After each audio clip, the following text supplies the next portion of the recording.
ಇನ್ನೊಂದು ಕಡೆಗೆ ಕೋರ್ಟಿಗೆ ಅರ್ಜಿಯನ್ನ ಸಲ್ಲಿಕೆಯನ್ನ ಮಾಡಿದ್ದಾರೆ. ಏನು, ನನಗೆ ಮನೆ ಊಟ ಬೇಕು ಅಂತ ಹೇಳಿ.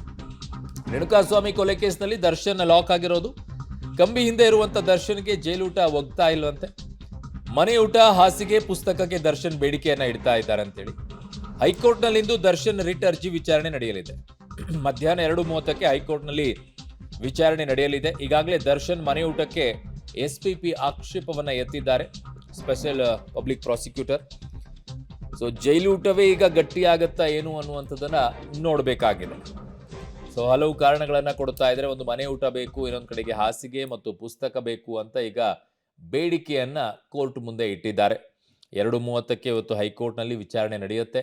ಅದರಲ್ಲಿ ಏನು ತೀರ್ಮಾನ ಆಗುತ್ತೆ ಅನ್ನುವಂಥದ್ದನ್ನ ನೋಡಬೇಕಾಗಿದೆ. ಇವ್ರಿಗೆ ಕೊಟ್ಟರೆ ಇನ್ನುಳಿದಂಥ ಕೈದಿಗಳು ಆರಂಭ ಮಾಡ್ತಾರ, ನಮಗೂ ಮನೆ ಊಟಕ್ಕೆ ಕೊಡಿ, ಆ ಕುಟುಂಬಗಳು ಕೂಡ ಕೇಳುತ್ತವೆ, ನಮಗೂ ಅವಕಾಶ ಮಾಡಿಕೊಡಿ ಅಂತ ಹೇಳಿ. ನನ್ನ ಸಹೋದ್ಯೋಗಿ ಕ್ರೈಮ್ ಬ್ಯೂರೋ ಹೆಡ್ ಆಗಿರುವಂತಹ ಮುರಳೀಧರ್ ನನ್ನ ಸಂಪರ್ಕಕ್ಕೆ ಸಿಗ್ತಾ ಇದ್ದಾರೆ. ಮುರಳಿ, ಈಗ ನನಗೆ ಬಹಳ ಕುತೂಹಲಕಾರಿಯಾಗಿರುವಂತ ಒಂದು ಪ್ರಶ್ನೆ ಕಾಡುತ್ತೆ. ಈಗ ತರುಣ್ ಸುಧೀರ್ ಅವರು ಹೋಗಿ ಅವರು ಒಂದು ಲೈಫ್ ಜರ್ನಿ ಮತ್ತು ಫಿಲಾಸಫಿ ಪುಸ್ತಕವನ್ನ ಕೊಟ್ಟು ಬಂದಿದ್ದೀನಿ ಅಂತ ಅವ್ರು ಹೇಳ್ತಾರೆ. ಬಟ್ ಇಲ್ಲಿ ಕೋರ್ಟ್ನಲ್ಲಿ ನನಗೆ ಮನೆ ಊಟ ಬೇಕು, ಹಾಸಿಗೆ ಬೇಕು, ಪುಸ್ತಕ ಬೇಕು ಅಂತ ಕೇಳ್ತಾರೆ. ಅಲ್ಲಿ ಪುಸ್ತಕ ಕೊಡಕ್ಕೆ ಅವಕಾಶ ಇದೆ, ಇಲ್ಲಿ ಮತ್ತೆ ಕೇಳ್ತಾರೆ. ಏನಿದು? ಇದೊಂಥರ ಗೊಂದಲಮಯವಾಗಿದೆ. ಏನ್ ಆಕ್ಚುಲಿ ಮುರಳಿ?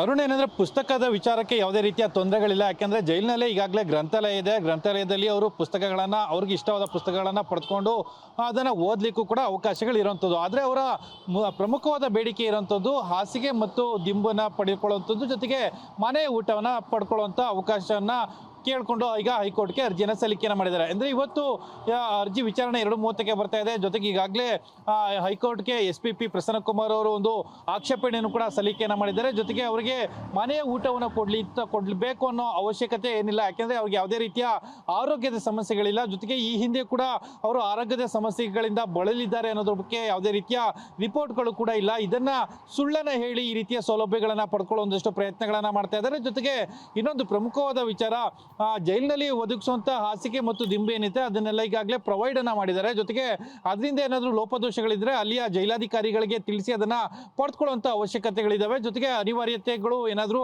ನಿರ್ಮಾಣ ಆದರೆ ಅದನ್ನ IG ಅವರ ಗಮನಕ್ಕೆ ತರಬೇಕು. ಅದಾದ ಬಳಿಕ ಏನು IG ಅವರು ಯಾವಾಗ ಕೊಡಲಿಲ್ಲ, ಅದನ್ನ ಪ್ರೊವೈಡ್ ಅನ್ನ ಮಾಡಲಿಲ್ಲ, ಆ ಸಂದರ್ಭದಲ್ಲಿ ಕೋರ್ಟ್ಗೆ ಬಂದು ಪ್ರಶ್ನೆಯನ್ನ ಮಾಡಲಿಕ್ಕೆ ಅವಕಾಶಗಳಿದಾವೆ ಅಂತೇಳಿ ಆಕ್ಷೇಪಣೆಯನ್ನ ಸಲ್ಲಿಕೆಯನ್ನ ಮಾಡಿರುವಂಥದ್ದು.